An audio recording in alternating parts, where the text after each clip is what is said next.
Hello everyone, welcome to bind एजुटेक class. Last video में हम लोगों ने डिस्कस किया था फंक्शनल स्ट्रक्चर के बारे में।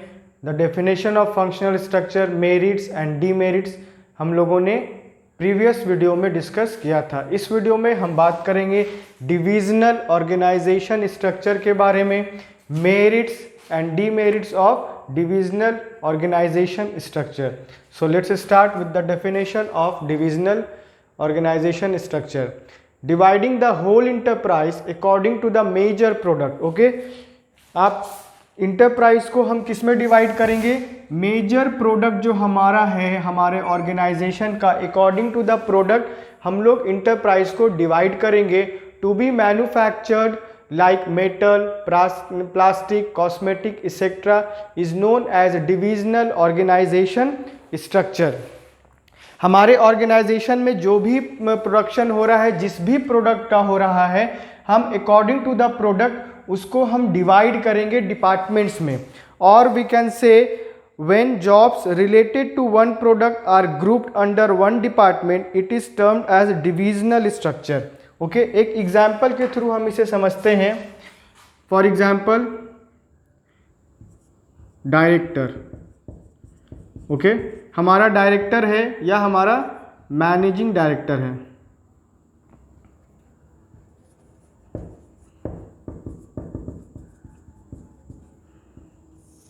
हम अपने ऑर्गेनाइजेशन के काम को 3 मेजर डिपार्टमेंट्स में डिवाइड करते हैं। For example, first department we have is cosmetic.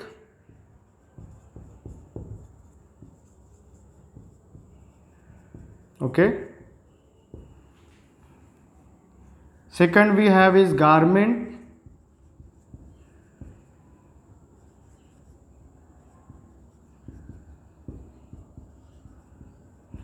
and the third we have is footwear. Okay, ये 3 डिपार्टमेंट एक ऑर्गेनाइजेशन या एक इंटरप्राइज के अंदर है और हम ये तीनों डिपार्टमेंट अपने ऑर्गेनाइजेशन के अंदर रन करवा रहे हैं। अब हमने अगर कॉस्मेटिक डिपार्टमेंट से रिलेटेड किसी भी चीज़ की आवश्यकता होगी तो इसके लिए हम separate each and every point को यहाँ पर मेंशन करेंगे, जिन चीज़ों की आवश्यकता हमें इस डिपार्टमेंट्स में होगी। फॉर एग्जाम्पल, अगर कॉस्मेटिक डिपार्टमेंट है तो उसमें हमें क्या करना होगा? वहाँ हम प्रोडक्शन करेंगे।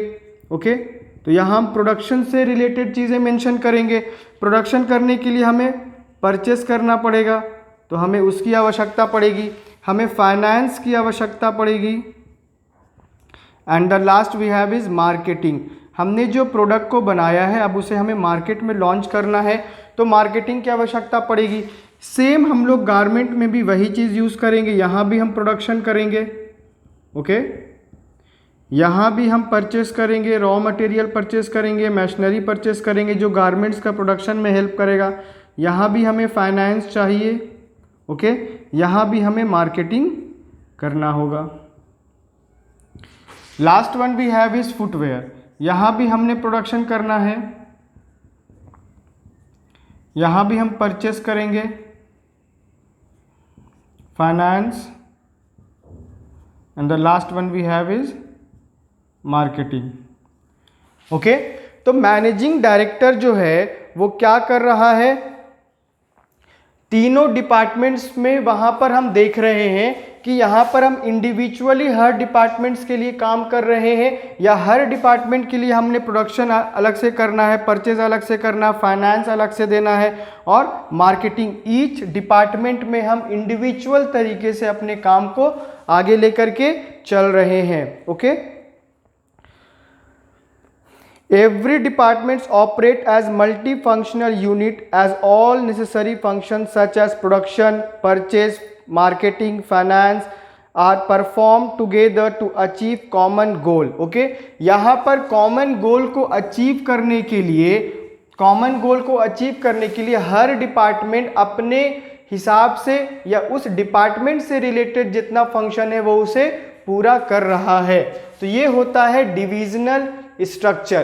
प्रोडक्ट के अकॉर्डिंग, मेजर प्रोडक्ट जो हमारे ऑर्गेनाइजेशन या इंटरप्राइज में है उसके अकॉर्डिंग हम डिवाइड करते हैं या डिपार्टमेंट्स में अपने ऑर्गेनाइजेशन को डिपार्टमेंट्स में according to the product divide करते हैं। The next we have is advantages. Product specialization. Product specialization help in the overall development of the skill of the department heads. जो हमारे डिपार्टमेंट्स का head होगा उसके skill को हम कैसे अपने बिजनेस पॉइंट ऑफ व्यू से यूज़ कर सकते हैं, या उसके पास जो नॉलेज है, जो एबिलिटी है, हम अपने बिजनेस को इन्हांस करने के लिए कैसे लगा सकते हैं। यहाँ पर बोल रहा है प्रोडक्ट स्पेशलाइजेशन, जिस प्रोडक्ट का उसके पास नॉलेज है या जिस प्रोडक्ट का उसके पास इंफॉर्मेशन है या स्पेशलाइजेशन है, वो हेल्प करता है डेवलपमेंट में। किसके डेवलपमेंट में? Development of the skill of the department heads. Okay, next we have is greater accountability. It help in the fixation of responsibility and accountability of departmental head. हमने जो काम अपने डिपार्टमेंट्स के हेड को दिया है वो उसके लिए रिस्पॉन्सिबल होगा और उसके लिए वो अकाउंटेबल होगा। जो काम का ऑथोरिटी उसको मिला है वो काम को पूरा करके उसे अपने बॉस को देना होगा। फॉर एग्जाम्पल कॉस्मेटिक डिपार्टमेंट है और कॉस्मेटिक डिपार्टमेंट का जो हेड है उसे यहाँ पर टाइम पर प्रोडक्शन करके मार्केट में सप्लाई करना होगा और ईच एंड एवरीथिंग का जो रिपोर्ट होगा वो अपने बॉस को वो पेश करेगा। ओके, रिस्पॉन्सिबिलिटी एंड अकाउंटेबिलिटी उस डिपार्टमेंट से रिलेटेड, कॉस्मेटिक डिपार्टमेंट की बात करें हम लोग तो कॉस्मेटिक डिपार्टमेंट से रिलेटेड जितनी भी चीज़ें हैं वो उसके लिए अकाउंटेबल होगा। ओके, अगर प्रॉफिट हो रहा है तो ठीक है, अगर लॉस हो रहा है तो लॉस क्यों हो रहा है, कहाँ पर उस डिपार्टमेंट में और फोकस करना होगा, ये सारी चीज़ें जो है वो डिपार्टमेंटल हेड पर आएगा। Okay, next we have is flexibility. It promotes flexibility in initiative as each division function such as autonomous unit. It leads to faster division making. हर एक डिपार्टमेंट अपने हिसाब से काम कर रहा है। यहाँ पर हम देख रहे हैं कि किसी को किसी से कोई मतलब नहीं है। यहाँ पे अपना प्रोडक्शन हो रहा है, यहाँ पे अपना प्रोडक्शन, यहाँ पे अपना प्रोडक्शन हो रहा है। तो तीनों ही डिपार्टमेंट्स में अलग अलग काम हो रहे हैं और अलग अलग तरीके से हो रहा है। तो यहाँ पर कोई किसी में इंटरफेयर नहीं कर रहा है। तीनों जो है वो ऑटोनॉमस यूनिट की तरह काम कर रहे हैं, independent as an independent department काम कर रहे हैं। It leads to faster decision making, और ये जो है वो फास्टर डिसीजन मेकिंग में हेल्प करता है। The next point we have is expansion and growth.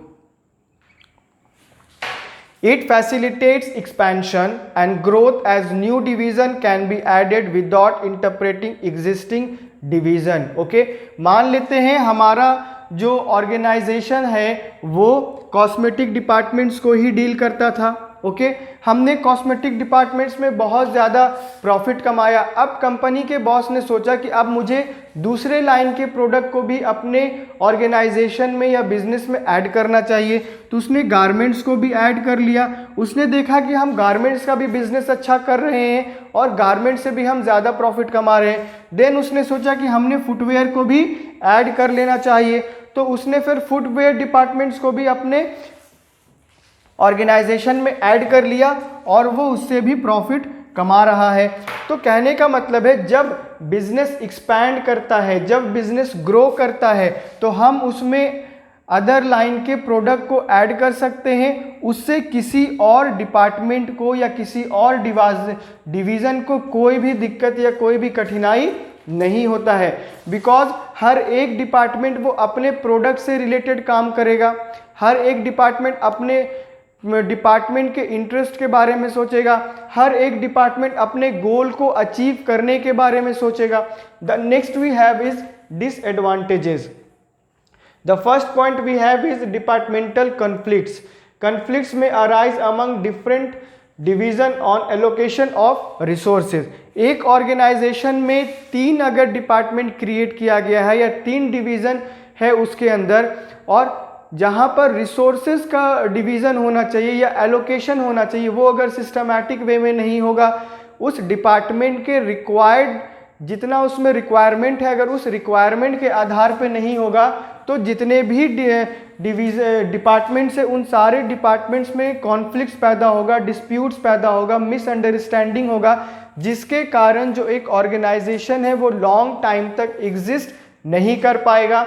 यही कारण है कि जो बड़े ऑर्गेनाइजेशन होते हैं वो अगर चाहते हैं कि मुझे डिफरेंट प्रोडक्ट को एक ही ऑर्गेनाइजेशन से ही सप्लाई करना है, लेकिन उसमें जो एलोकेशन ऑफ रिसोर्सेस होना चाहिए अगर वो सही नहीं होगा तो डिस्प्यूट्स होंगे और कन्फ्लिक्ट्स पैदा होगा। The next we have is costly. It may lead to increase in cost. ये जो है वो कॉस्ट में इंक्रीज करता है, since there may be a duplication of activities in different product division. ये तो एक कॉस्टली है, क्योंकि अगर एक ऑर्गेनाइजेशन के अंदर 3 डिपार्टमेंट है या 3 लाइन के प्रोडक्ट हम बना रहे हैं, ओके, तो हमने हर एक डिपार्टमेंट में इंडिविजुअली हर के एक नीड्स को पूरा करना होगा। यहाँ भी प्रोडक्शन करने के लिए हमें मशीनरी चाहिए, रॉ मटेरियल चाहिए। यहाँ अगर हम गारमेंट्स का प्रोडक्शन कर रहे हैं तो यहाँ भी हमें प्रोडक्शन डिपार्टमेंट से रिलेटेड जितनी चीज़ों की आवश्यकता है वो चाहिए होगा। अगर हम फुटवेयर डिपार्टमेंट हमारे ऑर्गेनाइजेशन में एग्जिस्ट कर रहा है तो यहाँ भी हमें प्रोडक्शन से related each and everything available चाहिए। तो ये कॉस्टली है। यहाँ भी हमें परचेस करना होगा, फाइनेंस करना होगा, और उसके लिए हमें मार्केटिंग करना होगा। मार्केटिंग में हम एडवर्टाइज करेंगे, लोगों को अपने प्रोडक्ट के बारे में बताएंगे, तो ये थोड़ा कॉस्टली है। Okay, the third one we have is ignore organizational structure.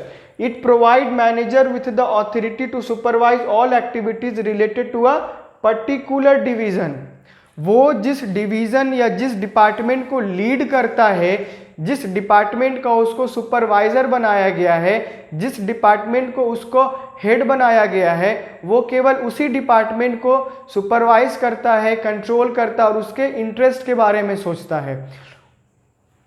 अगर हम गारमेंट्स डिपार्टमेंट्स के हेड से बात करेंगे तो केवल वो अपने डिपार्टमेंट्स के बारे में बात करेगा, केवल वो अपने डिपार्टमेंट के गोल के बारे में बात करेगा, अपने डिपार्टमेंट्स के प्रॉफिट के बारे में बात करेगा, वो कैसे ज़्यादा से ज़्यादा प्रॉफिट कमा सकता है और लॉस को या डैमेजेस को कैसे मिनिमाइज कर सकता है, कॉस्ट को कैसे वो मिनिमाइज कर सकता है, केवल वो अपने ही डिपार्टमेंट्स के बारे में सोचेगा।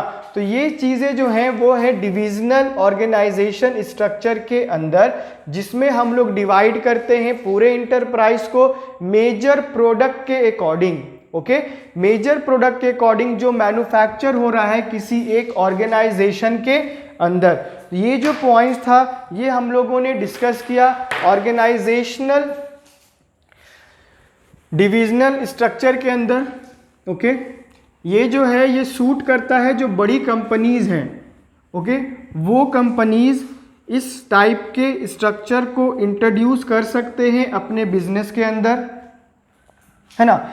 जितनी भी बड़ी कंपनीज है या बड़े ऑर्गेनाइजेशन है वही इस टाइप के बिजनेस को रन करवा सकते हैं। एक ऑर्गेनाइजेशन के अंदर डिफरेंट प्रोडक्ट वो प्रोड्यूस कर सकते हैं, लेकिन जो स्मॉल कंपनीज है या स्मॉल ऑर्गेनाइजेशन है वो डिविजनल ऑर्गेनाइजेशन स्ट्रक्चर को रन नहीं करवा सकता है, बिकॉज ये थोड़ा कॉस्टली है। इसमें हर एक डिपार्टमेंट के लिए हमें अलग अलग चीज़ों को एक्युमुलेट करना पड़ेगा, एक जगह पे गैदर करना पड़ेगा, जो एक तरीके से कॉस्टली भी होता है और स्मॉल इंटरप्राइज के लिए वो सूटेबल भी नहीं होता है।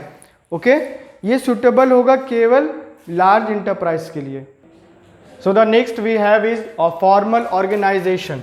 फॉर्मल ऑर्गेनाइजेशन क्या है? Formal organization refer to the organization structure which is design by the management. Management के द्वारा डिज़ाइन किया जाता है। मैंने आपको लास्ट क्लास में बताया था जो हमारा टॉप लेवल ऑफ मैनेजमेंट होता है वो सारी चीज़ों को मैनेज करता है और प्लान बना करके देता है मिडिल लेवल को, और मिडिल लेवल उसी चीज़ को इम्प्लीमेंट करता है लोअर लेवल ऑफ मैनेजमेंट में। ओके, तो यहाँ पर हमारा जो मैनेजमेंट है वो डिज़ाइन करता है कि हमने क्या करना है और क्या नहीं करना है टू अ पर्टिकुलर टास्क। एक टास्क से रिलेटेड जितनी भी चीज़ें हमें करनी है अपने ऑर्गेनाइजेशन में वो सारी चीज़ों को पहले हम डिज़ाइन करते हैं, आफ्टर दैट हम उसे इम्प्लीमेंट करते हैं अपने ही ऑर्गेनाइजेशन के लेवल्स में। ओके, जो हमारा मिडिल लेवल पे है हमारा मैनेजर, हम उसे अपने प्लान्स के बारे में बताते हैं, और वो जो मिडिल लेवल का जो मैनेजर है वो सेम प्लान को एज इट इज इम्प्लीमेंट करता है लोअर लेवल ऑफ मैनेजमेंट में। Okay, the next we have is features. It clearly defines the lines of authority and responsibility. ये clearly इसमें बताता है कि हमारा जो मैनेजर है या जो सुपरवाइजर है उसका ऑथोरिटी क्या है, और जो ऑथोरिटी मिला है क्यों मिला है, एक रिस्पॉन्सिबिलिटी के तहत उसको मिला है, एक काम के लिए उसको रिस्पॉन्सिबल बनाया गया है। उस काम को पूरा करने के लिए हमने अगर उसको ऑथोरिटी नहीं दिया है, अगर उसके पास ऑथोरिटी नहीं है, तो वो अकॉर्डिंग टू द सिचुएशन और अकॉर्डिंग टू द सर्कमस्टांस वो डिसीजन नहीं ले पाएगा। अगर हमें जानना है कि हमारा मैनेजर अच्छे से काम को परफॉर्म करे, पूरे स्किल के साथ उस काम को पूरा करे, तो हमें चाहिए कि हमें उसे कुछ ना कुछ ऑथोरिटी, कुछ पावर देना पड़ेगा। देन ओनली वो अपने रिस्पॉन्सिबिलिटी को पूरा कर पाएगा। हो सकता है कि हमने जो काम अपने मैनेजर को प्रोवाइड करवाया है वो बहुत अच्छा है, लेकिन मैनेजर पावर नहीं होने के कारण उस काम को पूरा नहीं कर पा रहा है। ओके, तो हमें चाहिए कि हमें कुछ पावर, कुछ ऑथोरिटी उसे देना पड़ेगा। For every individual is an organization. जितने भी ऑर्गेनाइजेशन में मैनेजर्स होते हैं, अगर हम उन्हें कुछ पावर या पावर नहीं देंगे तो वो अपनी रिस्पॉन्सिबिलिटी को फुलफिल नहीं कर पाएंगे। The next we have is it is a means to achieve the objective specified in the plans. हमने सबसे पहले क्या बनाया, प्लान बनाया। तो प्लान में हमने बहुत सारी चीज़ों को स्पेसिफिक तरीके से डिफाइन किया है। तो जब तक हम अपने ऑब्जेक्टिव को नहीं डिफाइन करेंगे एक ऑर्गेनाइजेशन के अंदर कि हमने क्या अचीव करना है, हमारा गोल क्या है, हमारा टारगेट क्या है, हम किस तरीके से अपने ऑर्गेनाइजेशन को ज़्यादा से ज़्यादा डेवलप कर सकते हैं, या किस तरीके से हम अपने ऑब्जेक्टिव तक रीच कर सकते हैं, तो हमें उसी प्लान को फॉलो करना होगा जो plan top level of management के द्वारा प्रिपेयर किया गया है, या जो मैनेजर हैं या जो स्पेशलिस्ट हैं या जो प्रोफेशनलिस्ट हैं उनके द्वारा जो प्लान बनाया गया है, हम उसी प्लान को इम्प्लीमेंट करके अपने टारगेट को अचीव कर सकते हैं। The next point we have is it is impersonal and does not take the consideration of emotional aspect of the employee। Formal organization के अंदर हम लोग केवल अपने ऑर्गेनाइजेशन के ऑब्जेक्टिव पर ध्यान देते हैं, हम कैसे अपने ऑर्गेनाइजेशन के ऑब्जेक्टिव तक रीच कर सकते हैं, हम कैसे उसको अचीव कर सकते हैं, इसके लिए हम उतना ध्यान नहीं देते हैं जितना ध्यान हमें अपने एम्प्लॉयज़ पर देना चाहिए। ओके, हमारे एम्प्लॉयज़ को अच्छा वर्किंग कंडीशन मिल रहा है या नहीं मिल रहा है, उनके साथ क्या इशू है, वो क्या प्रॉब्लम को फेस कर रहे हैं, हम लोग फॉर्मल ऑर्गेनाइजेशन में उतना ध्यान नहीं देते हैं या उतना उनको कंसिडर नहीं करते हैं। हम लोग केवल अपने ऑब्जेक्टिव से रिलेटेड चीज़ें करते हैं और उसी पे कंसंट्रेट करते हैं। The next point we have is it is designed by the top management. ये किसके द्वारा डिज़ाइन किया जाता है, top level of the management के द्वारा डिज़ाइन किया जाता है। Top level of the management में कौन होते हैं, प्लानर्स होते हैं, कंपनी का CEO होता है, MD होते हैं, GM होते हैं, या बोर्ड ऑफ डायरेक्टर्स होते हैं। वो सारे लोग टॉप लेवल ऑफ मैनेजमेंट में होते हैं और उन्हीं के द्वारा प्लानिंग किया जाता है और उन्हीं के द्वारा एक ऑर्गेनाइजेशन के ऑब्जेक्टिव को डिटरमाइन करके प्लान्स बनाए जाते हैं, और उसी प्लान्स को हम लेवल्स ऑफ मैनेजमेंट में मिडिल लेवल के थ्रू हम लोअर लेवल ऑफ मैनेजमेंट में इम्प्लीमेंट करते हैं। क्यों करते हैं लोअर लेवल ऑफ मैनेजमेंट में हम लोग इम्प्लीमेंट, क्योंकि हमारे ऑर्गेनाइजेशन का जो भी काम होता है वो हम लोअर लेवल ऑफ मैनेजमेंट से ही करवाते हैं और लोअर लेवल ऑफ मैनेजमेंट में ही हम प्लान को इम्प्लीमेंट करते हैं। लोअर लेवल ऑफ मैनेजमेंट में कौन होते हैं, हमारे सुपरवाइजर होते हैं, हमारा फॉरमैन होता है, हमारे सब ऑर्डिनेटर्स होते हैं। ओके, जिनसे हम अपने ऑर्गेनाइजेशन के गोल को अचीव करवाने के लिए काम लेते हैं। The next point we have is it is created with the motive of achieving organizational objective. इसको क्यों क्रिएट किया जाता है, इसको इसीलिए क्रिएट किया जाता है ताकि हम अपने ऑर्गेनाइजेशन के ऑब्जेक्टिव को अचीव कर पाए।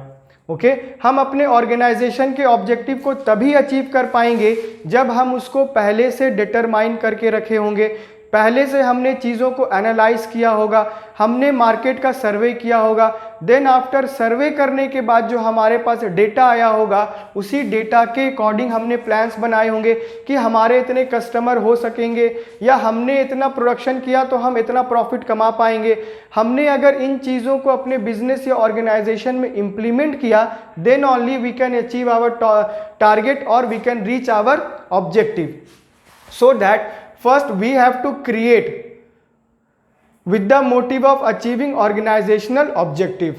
Next we have is advantages. अब इसके कुछ merits हैं या कुछ advantages हैं, we will discuss one by one. The first one we have is easier to fix responsibility since mutual relationship are clearly defined. Okay, यहाँ पर हम responsibility को clearly define करते हैं।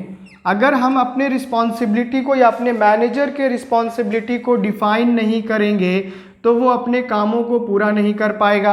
अगर हमारा मैनेजर अपने काम को पूरा नहीं कर पा रहा है तो हम अपने ऑर्गेनाइजेशन के ऑब्जेक्टिव को भी एक्टिवली इफिशिएंटली अचीव नहीं कर पाएंगे। तो mutual relationship are clearly defined. हमारे जो मैनेजर्स होते हैं, हमारे जो सुपरवाइज़र होते हैं या हमारे जो सब ऑर्डिनेटर्स होते हैं, अगर उनके बीच में अच्छा रिलेशनशिप नहीं है, उनके बीच में म्यूचुअल अंडरस्टैंडिंग नहीं है, अगर उनके बीच में कन्फ्लिक्ट्स है या डिस्प्यूट्स है तो एक ऑर्गेनाइजेशन के लिए बहुत ही ड्रॉबैक का काम करता है या एक ऑर्गेनाइजेशन को लॉन्ग टाइम तक एग्जिस्ट में रखने के लिए वो हेल्पफुल नहीं होता है। जब तक हम रिस्पॉन्सिबिलिटी को क्लियरली डिफाइन नहीं करेंगे तो हम अपने ऑर्गेनाइजेशन के ऑब्जेक्टिव या प्रॉफिट को भी नहीं कमा पाएंगे। तो प्रॉफिट को कमाने के लिए हमें हर एक लेवल ऑफ मैनेजमेंट में जितने भी लोग हैं उनके रिस्पॉन्सिबिलिटी को क्लियरली डिफाइन करना होगा। फॉर एग्जाम्पल अगर हम बात करते हैं मिडिल लेवल ऑफ मैनेजमेंट की, ओके तो मिडिल लेवल ऑफ मैनेजमेंट में अगर हमारा मैनेजर है तो मैनेजर को हम लोगों ने कुछ रिस्पॉन्सिबिलिटी दिया होगा। अगर हम उसके रिस्पॉन्सिबिलिटी उसको क्लियर नहीं करेंगे, उसकी ड्यूटी अगर हम लोग उसके असाइन नहीं करेंगे, हम लोग उसको उसकी ड्यूटी के बारे में बताएंगे नहीं कि आपने कितना काम करना है और आप इस काम के लिए कितने लोगों को हायर कर सकते हो, किस चीज़ की आपको आवश्यकता पड़ेगी या किन रिसोर्सेज के साथ आप अपने काम को स्टार्ट कर सकते हो, सारी चीज़ें अगर हम मैनेजर को बताएंगे नहीं और उसके ऑब्जेक्टिव हम उसको क्लियर नहीं करेंगे, ओके अगर हम लोग अपने ऑब्जेक्टिव को मैनेजर को क्लियर नहीं करेंगे तो मैनेजर अपने स्किल को, अपने नॉलेज को, अपनी एबिलिटी को यूज़ नहीं कर पाएगा और हमारे ऑर्गेनाइजेशन का भी ऑब्जेक्टिव रीच नहीं कर पाएंगे हम। The next we have is lower level of management जो हमारा है, अगर हमारे सुपरवाइजर हमारे साथ हैं और काम कर रहे हैं लोअर लेवल ऑफ मैनेजमेंट में, तो लोअर लेवल ऑफ मैनेजमेंट में जो हमारा सुपरवाइजर है अगर हमने उसको ऑब्जेक्टिव के बारे में नहीं बताया है, अपने ऑर्गेनाइजेशन के गोल के बारे में नहीं बताया है तो वो भी चीज़ों को एनालाइज नहीं कर पाएगा और हमारे ऑर्गेनाइजेशन का जो गोल है हम लोग उस तक नहीं पहुंच पाएंगे। सो रिलेशनशिप और रिस्पॉन्सिबिलिटी ये चीज़ें क्लियरली डिफाइन होनी चाहिए, देन ओनली एक ऑर्गेनाइजेशन लॉन्ग टाइम तक एग्जिस्ट करेगा, एक ऑर्गेनाइजेशन लॉन्ग टाइम तक प्रॉफिट कमाएगा और एक ऑर्गेनाइजेशन लॉन्ग टाइम तक अपने प्रोडक्ट को सेल आउट करता रहेगा। The next point we have is it helps in avoiding duplication of work. Formal organization के अंदर जितनी भी चीज़ें आएंगी वो टॉप लेवल ऑफ मैनेजमेंट के द्वारा आएगा जो हम इम्प्लीमेंट करेंगे नेक्स्ट लेवल ऑफ मैनेजमेंट में। तो यहाँ पर जो हमारा डुप्लीकेशन होगा या हम कह सकते हैं जो हमारा ओवरलैपिंग होगा या कामों में हम डिले करेंगे वो हम यहाँ पे रिड्यूस कर सकते हैं और आई कैन से अवॉइड कर सकते हैं। The next we have is unity of command is maintain. यहाँ पर यूनिटी ऑफ कमांड मेंटेन होता है बिकॉज हमने जो भी काम करना है वो टॉप लेवल ऑफ मैनेजमेंट के द्वारा जो इंस्ट्रक्शन प्रोवाइड किया जाता है या टॉप लेवल ऑफ मैनेजमेंट के द्वारा जितनी चीज़ें बताई जाती हैं उसी को एक ऑर्गेनाइजेशन में फॉलो अप किया जाता है, उसी को एक ऑर्गेनाइजेशन के अंदर मेंटेन किया जाता है। तो unity of command formal organization के अंदर ही मेंटेन होता है, वो इनफॉर्मल ऑर्गेनाइजेशन के अंदर मेंटेन नहीं होता है। हम अगर जो भी यहाँ काम करते हैं वो सिस्टमैटिक वे में करते हैं। ओके, यूनिटी ऑफ कमांड के अंदर जो भी काम होगा वो सिस्टमैटिक वे में होगा, वो प्रोसेस के थ्रू होगा। हर एक के लिए हमें एक चेन को फॉलो करना होगा। जिस प्रकार हम लोगों ने प्रिंसिपल्स ऑफ मैनेजमेंट में देखा था, वहां पर या हमने बात किया था स्केलर चेन के बारे में। वहां पर अगर इस स्केलर चेन को अगर हम मेंटेन करते हैं, सी को अगर ऑर्डर लेना होगा तो वो बी से लेगा, और बी को अगर ऑर्डर लेना होगा तो वो ए से लेगा। तो यहाँ पर हम एक चेन को फॉलो कर रहे हैं जिसे हम कहते हैं स्केलर चेन। हम इसे अवॉइड नहीं कर सकते, हम इसे तोड़ नहीं सकते, तो हमें वहाँ पर उन सारी चीज़ों को मेंटेन करना होगा। The next we have is effective accomplishment of goal. हम अपने गोल को कैसे रीच कर सकते हैं, हम अपने काम को कैसे एक्टिवली पूरा कर सकते हैं। Next we have is provide stability in organization. Formal organization के अंदर हम जो भी काम करते हैं वो स्टेबल तरीके से करते हैं, सिस्टमैटिक वे में करते हैं, हर एक चीज़ों को एनालाइज करके करते हैं, स्टेप बाय स्टेप करते हैं। तो जितनी भी चीज़ें एक ऑर्गेनाइजेशन के अंदर होती हैं वो सारी की सारी चीज़ें सिस्टमैटिक वे में होगी, और यही चीज़ जो है एक ऑर्गेनाइजेशन को स्टेबिलिटी प्रोवाइड करवाता है, अर्थात स्थिरता प्रोवाइड करवाता है, जो एक ऑर्गेनाइजेशन को अच्छे से काम करने में हेल्प प्रोवाइड करता है। The next we have is disadvantages of formal organization. The first point we have is it may leads to procedure delay or as chain of command has to be followed। यहाँ पर जो disadvantages है वो बोलता है कि यहाँ पर चेन जो है वो कमांड हम लोग फॉलो कर रहे हैं, चेन ऑफ कमांड को हम लोग फॉलो कर रहे हैं। हर एक चीज़ को करने के लिए हमें अपने बॉस से या अपने सुपरवाइज़र से या अपने मैनेजर से परमिशन लेना होगा। तो जो भी चीज़ें अगर आप सिस्टमैटिक वे में करते हो उसके लिए टाइम लगता है, यहाँ पर टाइम हमारा कंज्यूम हो रहा है। फॉर एग्जाम्पल अगर सी है और सी जो है वो लोअर लेवल ऑफ मैनेजमेंट में है, तो सी को अगर किसी भी चीज़ के लिए परमिशन लेना होगा तो वो किससे लेगा? सुपरवाइज़र से लेगा। सुपरवाइज़र किससे परमिशन लेता है? मैनेजर से लेता है। और मैनेजर जो है वो top level of management, top levels के द्वारा जो बताया गया वो उसको इम्प्लीमेंट करता है या उनके इंस्ट्रक्शन को फॉलो अप करता है। तो इन सारी चीज़ों में डिले होता है, इन सारी चीज़ों में टाइम लगता है। That's why informal organization time taken है। इसमें रिसोर्सेज को यूज़ करने के लिए भी आपको परमिशन लेना पड़ेगा। जब तक आपके पास ऊपर से ऑर्डर नहीं आएगा तब तक आप उस काम को स्टार्ट नहीं कर सकते या उस काम को आप पूरा नहीं कर सकते। So the next point we have is rigid policies reduce creativity. ये क्रिएटिविटी को रिड्यूस कर देता है। कैसे कर देता है? एक मैनेजर है, अगर मैंने मैनेजर को एक काम दिया है और उसको हमने ऑथोरिटी नहीं दिया है, केवल रिस्पॉन्सिबल बनाया है कि आपने ये काम करना है और आपने ये काम करवाना है। हो सकता है कि जो हमने प्लान्स को बनाया था, प्लान को हम लोग कब बनाते हैं? प्रेजेंट में रह करके फ्यूचर के लिए बनाते हैं। ओके, तो जब वो फ्यूचर हमारा प्रेजेंट बन जाता है और प्रेजेंट हमारा पास्ट बन जाता है, जब हम अपने प्लान्स को एज इट इज़ इम्प्लीमेंट करते हैं, तो हो सकता है वो सिचुएशन या वो सर्कमस्टांस हमारे प्लान के अकॉर्डिंग नहीं हो, या हमारे प्लान के मुताबिक अगर वो सारी चीज़ें नहीं होंगी तो वहाँ पर हमारा लॉस हो जाएगा, हम प्रॉफिट नहीं कमा पाएंगे। अगर मैनेजर चाहता है कि मैं अपने हिसाब से चीज़ों को इम्प्लीमेंट करूं, मैं अपना थोड़ा ब्रेन को यूज़ करूं, मैं थोड़े इस चीज़ को मॉडिफाई कर सकता हूं, लेकिन यहाँ पर विदाउट परमिशन अगर वो कुछ करता है तो वो उसके लिए रिस्पॉन्सिबल हो जाएगा या अकाउंटेबल हो जाएगा। तो इसी में जो मैनेजर होता है वो ब्लाइंडली फॉलो करता है प्लान्स को, वो ये नहीं देखता है कि वो सिचुएशन हमारे प्लान्स के अकॉर्डिंग है या नहीं है। Last point we have is more emphasis is on structure and work than an human relationship. Formal organization जो है वो अपने स्ट्रक्चर पे ध्यान देता है और अपने काम पे ध्यान देता है। वो ये नहीं देखता है कि ह्यूमन रिलेशनशिप हम कैसे अच्छा बिल्डअप कर सकते हैं, ह्यूमन हमारे जो एम्प्लॉयज़ हैं हम उनके प्रॉब्लम को कैसे सुनेंगे, हम उसको कैसे सॉर्ट आउट करेंगे, हम अपने एम्प्लॉयज़ के इंटरेस्ट को पूरा कैसे कर सकते हैं। तो एक ऑर्गेनाइजेशन अपने एम्प्लॉय के इंटरेस्ट को कैसे पूरा कर सकता है, टाइम टू टाइम सैलरी दे करके, अगर वो ओवर टाइम करे तो उन्हें बोनस प्रोवाइड करेगा, अगर कोई और फैसिलिटी है, अदर फैसिलिटी एक ऑर्गेनाइजेशन में है और वो अपने एम्प्लॉय को नहीं प्रोवाइड कर रहा है या ह्यूमन रिलेशनशिप वो बिल्ड नहीं कर पा रहा है, क्योंकि ये अपने काम पे ज़्यादा फोकस करता है rather than human relationship. Thank you.